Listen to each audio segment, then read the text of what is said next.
તો hello friend, સ્વાગત છે તમારું આજની સ્ટોરીમાં. ફ્રેન્ડ્સ, તમને યાદ હશે થોડા ટાઈમ પહેલાં મેં એક જાપાનના સૈનિકની સ્ટોરી તમને કીધી હતી, હીરો ઓનોડા, કે જે 29 વર્ષ સુધી એક ટાપુ ઉપર છુપાઈને રહેતો હોય છે એવા વેમમાં કે યુદ્ધ જે ચાલુ છે.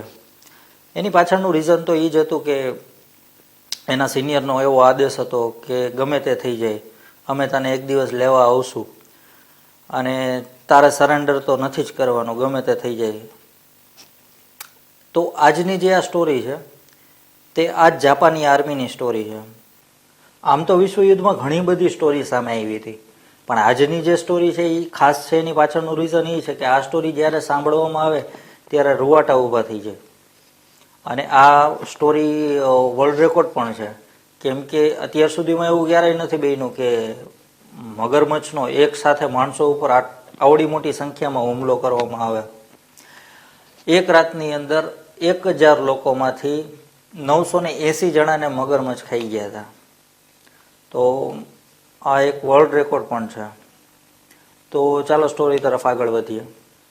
બીજા વિશ્વયુદ્ધના સમયે આપણો દેશ આઝાદ નહોતો થયો, જેના લીધે આપણી ઇન્ડિયન આર્મી ઇંગ્લેન્ડના ધ્વજ નીચે લડાઈ લડતી. આ સમયની અંદર જાપાન અને બીજા ઘણા દેશની ટીમ અલગ હતી, આપણે ઇંગ્લેન્ડની ટીમ અલગ હતી. આ દરમિયાન આજનું જે મ્યાનમાર છે, મ્યાનમારનું બર્મા, અને આ બર્માની આજુબાજુમાં એક દ્વીપ આવેલું છે, રામરી દ્વીપ કરીને. આ રામરી દ્વીપ ઉપર જાપાની સેનાનો કબજો હતો. હવે આ જગ્યા એવી હતી યુદ્ધના પ્રમાણમાં કે આ જગ્યા ઉપર જેનો પણ કબજો હોય એની એક સારી પોઝિશન ગણાય. તો બ્રિટિશ ઇન્ડિયન આર્મીની એવી ઈચ્છા હતી કે આ જગ્યાએ જો આપણે કબજો કરી અને એરબેઝ બનાવી લઈ તો આવનારા યુદ્ધમાં આપણને ઘણો આનાથી બેનિફિટ થશે. એટલે ઇન્ડિયાથી એક બ્રિટિશ ઇન્ડિયન આર્મીની એક ટીમ મ્યાનમાર રવાના કરી દેવામાં આવી. આ ટુકડી ત્યાં પહોંચી અને એક પ્લાન આખો તૈયાર કરે છે કે આપણે આ જગ્યાએ આ રીતના એટેક કરવાનો છે જાપાની આર્મી ઉપર. ત્યાર પછી બ્રિટિશ ઇન્ડિયન આર્મી આ મિશનને ઓપરેશન મેટાડોર નામ આપે છે. અને એ લોકોનું એવું પ્લાન હોય છે કે ગમે તેમ કરી અને આ ટાપુ ઉપર કબજો કરી લેવો અને આ જે જાપાની સૈનિકો છે એની પાસે સરેન્ડર કરાવવું ગમે તેમ કરીને. ત્યાર પછી યુદ્ધ શરૂ કરવામાં આવે છે. આ બાજુથી જાપાની સેનાના ઘણા માણસો મરે છે, આ બાજુથી બ્રિટિશ ઇન્ડિયન આર્મીના માણસો પણ ઘણા મરે છે. આ લડાઈ દરમિયાન જાપાની સેનાની એક ટુકડી, જેમાં 1000 લોકો હતા, આ ટુકડી પોતાની સેનાથી છૂટી પડી જાય છે લડતા લડતા, અને આ રામરી દ્વીપના એ એરિયામાં પહોંચી જાય છે જ્યાં કાદવ, જે હિન્દીમાં કહેવાય દલદલવાળા એરિયામાં પહોંચી જાય છે. ત્યાર પછી બ્રિટિશ ઇન્ડિયન આર્મી જાપાની સેના જે આ ટુકડી હતી 1000 લોકોની, 1000 સૈનિકોની, એને મેસેજ પહોંચાડવામાં આવે છે કે તમે હવે સરેન્ડર કરી દો અને હથિયાર નીચે મૂકી દો. પણ જાપાની સૈનિકોનો જે કેપ્ટન હતો એ કેપ્ટનનું કહેવું એવું હતું કે નહીં, અમે સરેન્ડર તો નહીં જ કરીએ. એટલે સરેન્ડર કરવાની ના પાડી. અને યુદ્ધની અંદર જાપાની સેના ઘણી બધી વીક પડી ગઈ હતી બ્રિટિશ ઇન્ડિયન આર્મી સામે. પણ એ લોકોએ એવું વિચાર્યું હતું કે આપણે આગળ જાય અને એવો મોકો મળે તો ઘાત લગાવીને હુમલો કરશું, અને પાછળ બ્રિટિશ ઇન્ડિયન આર્મી અને આગળ જાપાની સેના આગળ વધતા જાય. એમ કરતા આ જે દલદલવાળો એરિયા હતો એ ચાલુ થઈ ગયો. આ દલદલ જે હતું એ અંદાજિત 12 કિલોમીટર જેટલું ખુલ્લું હતું, લાંબુ હતું. હવે આ જાપાની સેના હતી એને ફરજિયાત આ કાદવમાંથી થઈને જ જવાનું હતું. આ દલદલનું નામ મેંગ્રો હતું. મેંગ્રોનો મતલબ એવો થાય છે ઝાડ કે જેની વડવાયુ લટકતી હોય.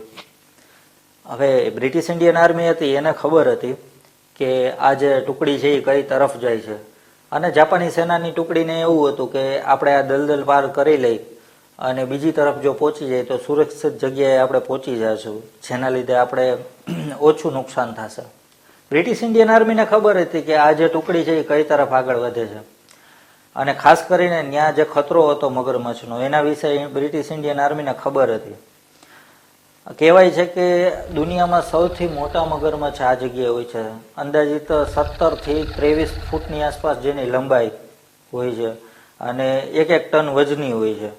તો તમે વિચાર કરો કે કેટલા ખતરનાક હશે. અને ખાસ કરીને જે આ દલદલવાળો એરિયા હતો એટલે ગોઠણ સુધીનો જે કાદવ ખીચડ હતો એની અંદર જે એની સ્ફૂર્તિ અને એટેક કરવાની જે સ્ટાઇલ હતી, માણસના હાથની વાત જ નહોતી કે એનાથી બચી શકે. અને આ જે દલદલ હતું કાદવ, એની અંદર એની મગરમચ્છની ખાલી આંખો જ જોવા મળતી. એટલે આ મેંગ્રોવનું જે દલદલ હતું એ મગરમચ્છનું ઘર હતું. અને એને પસંદ નથી કે એના એરિયામાં કોઈ આવે, વધારે ખતરનાક થઈ જાય છે મગર આનાથી. એટલે જે બ્રિટિશ ઇન્ડિયન આર્મી હતી એને ખબર હતી કે આ જગ્યાએ આમ છે, એટલે એણે પછી પીછો કરવાનું બંધ કરી દીધું જાપાની આર્મીનું. અને જાપાની આર્મીને એવું હતું કે આપણા માટે તો બે બાજુ મોત છે, જો પાછળ જશું તો કદાચ ગોળી મારી દેશે, અને જો આગળ વધશું તો કદાચ હોપ છે, કદાચ બચી પણ જાય, નહીં વાંધો આવે. અને કેપ્ટનનું કહેવું એવું હતું કે નહીં, આપણે આગળ જ વધવાનું છે, સરેન્ડર કરવાનું થતું જ નથી. બધાએ એવું વિચાર્યું કે આ જે વડવાયું છે એને પકડીને આપણે ધીમે ધીમે કરતા નીકળી જશું, આ 12 કિલોમીટરની આસપાસનો જે લાંબો દલદલ છે એને આપણે પાર કરી નાખશું. કેપ્ટનને આદેશ આપ્યો, હાલો આગળ વધો. પણ છેલ્લે સુધી ઇન્ડિયન આર્મીએ મેસેજ મોકલીને કીધું જાપાની આર્મીને કે તમે જે તરફ આગળ વધો છો એ બાજુ ખતરો છે, તમે પાછા આવતા રહ્યો અને સરેન્ડર કરી દો. ત્યાર પછી 19 ફેબ્રુઆરી 1945ની આ ખતરનાક રાત, જે કાળી રાત કહેવાય, અને બ્રિટિશ ઇન્ડિયન આર્મી જાપાનની ટુકડીથી બહુ ઝાઝી આગી નહોતી, એટલે આ ટુકડી બહુ બી ગઈ હતી કે હવે આપણે આમાંથી ગમે તેમ કરી અને દલદલમાંથી નીકળી જાય. એટલા માટે થઈને વારાફરતી વારા એક એક સૈનિક આ દલદલમાં ઉતરવાનું ચાલુ કરે છે. અને આ દલદલની અંદર ચાલવું પણ સહેલું નથી હોતું. ગોઠણ સુધીના કાદવની અંદર ચાલવું, ધીમે ધીમે બધાની જે ઉતરીને ચાલવાનું ચાલુ કર્યું એમાંથી ધીમે ધીમે ઘણા સૈનિકોને ડિહાઇડ્રેશનને લીધે તકલીફ થવાની ચાલુ થઈ. નોર્મલી આપણે બહાર ચાલી એમાં જેટલી મહેનત જોતી હોય છે એનાથી ડબલ મહેનત થાય છે, કેમ કે કાદવમાં ચાલવામાં.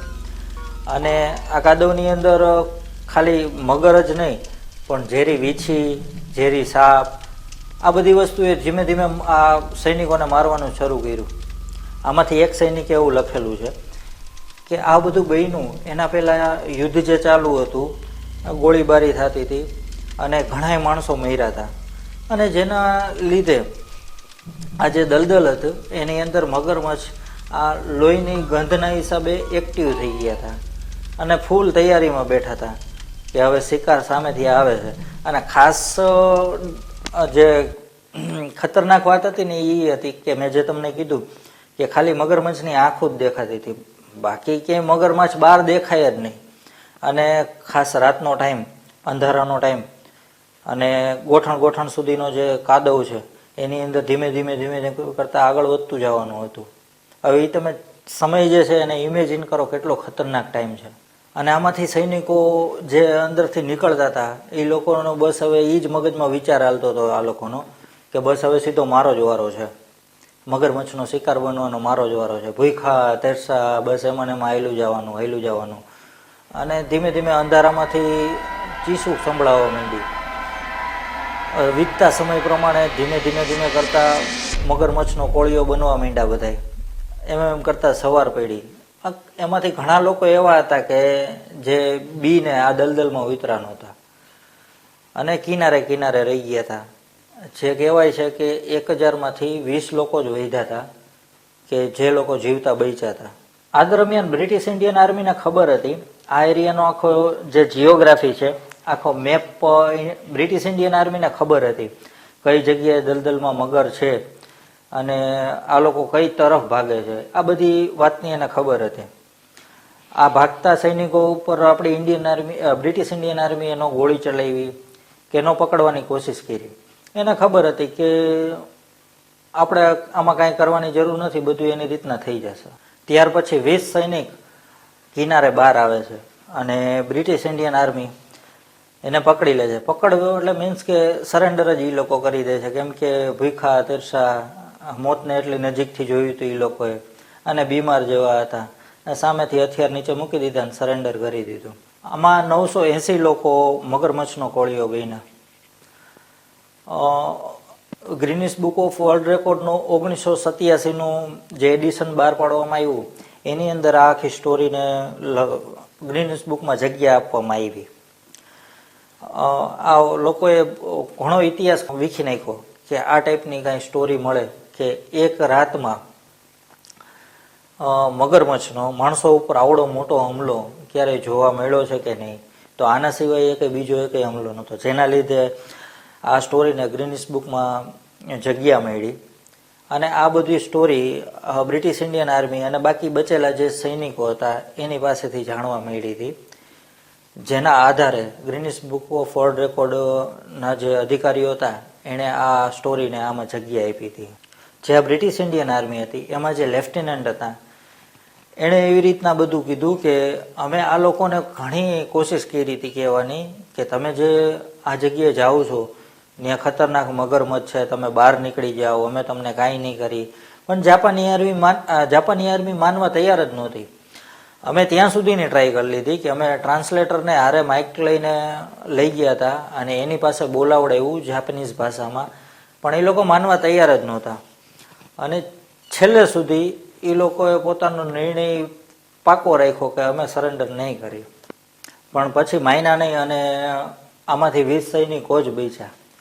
તો આ હતી આજની સ્ટોરી. આજે એ નહીં પૂછું તમને કે આજની સ્ટોરી કેવી લાગી, એ કોઈ આજની સ્ટોરીમાં પૂછવા જેવું કોઈ છે નહીં કે આજની સ્ટોરી કેવી લાગી તમને. તો ફ્રેન્ડ્સ, ફરી પાછા નવી સ્ટોરીમાં મળીએ. ચેનલ હજી સબસ્ક્રાઈબ ન કરી તો ચેનલને સબસ્ક્રાઈબ કરી લેજો, બેલ આઇકોન ઓન કરી દેજો. તો ચાલો ફરી પાછા મળીએ. આપે આપનો કિંમતી સમય આપ્યો એના માટે ધન્યવાદ.